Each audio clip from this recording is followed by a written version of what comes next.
Okay, I'm gonna have a foundation to test today. It is the L'Oreal True Match Lumi Healthy Luminous Makeup. Okay, we've all heard about this one. I just have never tried it myself. And as someone who has oily skin, it's probably not the best choice for me, but we're just gonna try it anyway.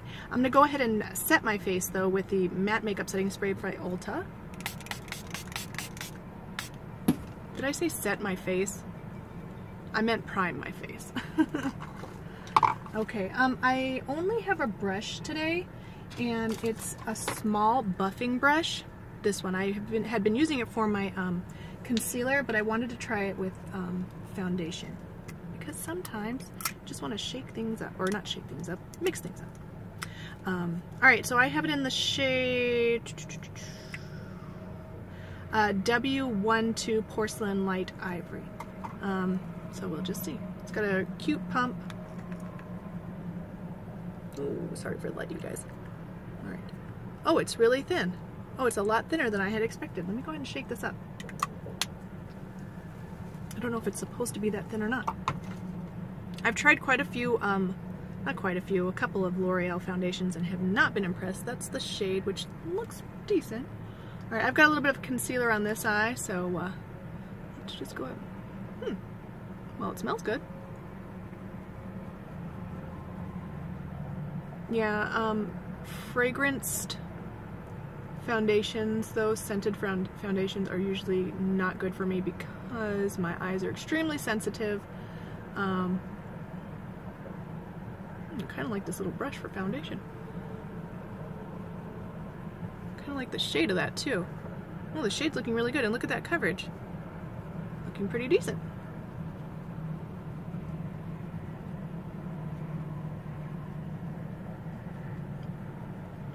Yeah, I kind of like this brush because like it's the foundation is kind of loaded in there, so I don't have to keep dipping back in.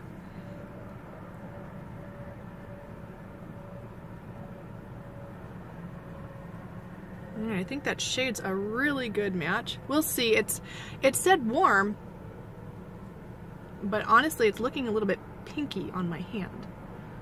On my skin it's looking fine.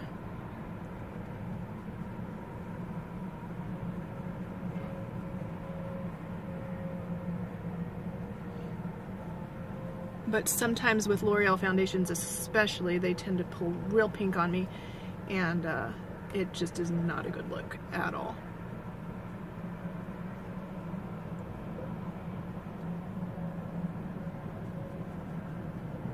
If you are wondering, yes, I am pre-filming a lot because I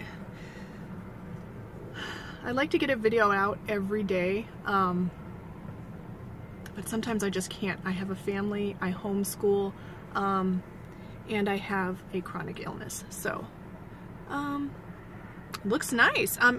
I don't know if it's maybe because of the, shake it up a little bit more. I don't know if it's because of the, that setting spray that I just put on there.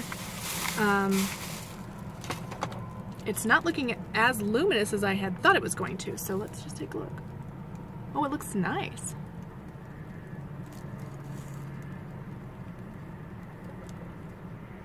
Okay, it's looking really, really nice on my skin. Okay. I'm going to go ahead and use this oval brush for the other side just to see. I don't use it very often. I just am not a fan of the way you have to hold this. You have to steady it with this finger. I'm just not a fan of it. It's just personal opinion though. I see other people using these type of brushes all the time. I like the denseness of the bristles though. I just don't care for how you have to hold it. It seems not cumbersome, but just not very natural. Seems a little bit more difficult to apply the foundation. I'm gonna put a little bit out, a little bit more.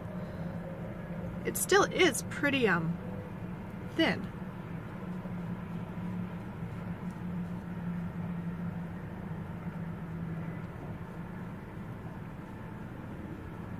I will say though, this brush is really making the foundation go pretty far.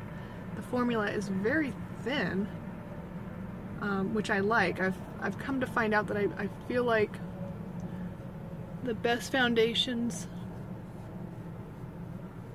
for my aging skin are thin, slightly luminous,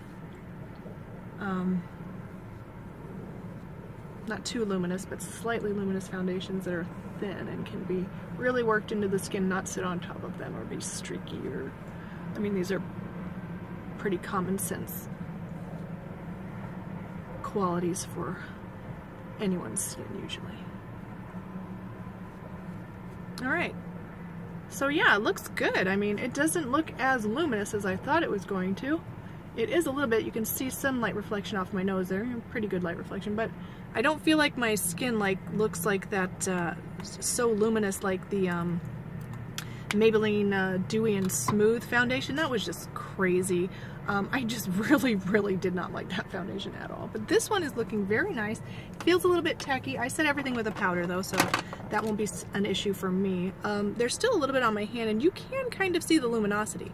So obviously this is going to look good on dry skin. But for someone like me who has oily skin, I actually have combination skin, but for me, like, the thing that messes up my makeup is not the dry parts. I do have some dry patches, but the thing that always messes up my makeup is the oil. It makes my foundation oxidize, it makes me look greasy, it makes my skin eat the makeup. It just fades and disappears because of the oil.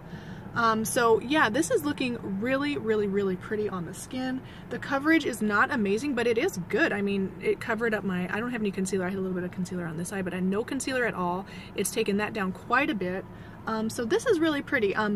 The big test is going to be when I go home and check in my artificial / natural light in my room, and if the color is going to look good. That's going to be the big make or break for me at this point. But there are so many shades. They have like a million shades. And let me just see if I have the receipt. It was $13.49 at Walgreens where I got this.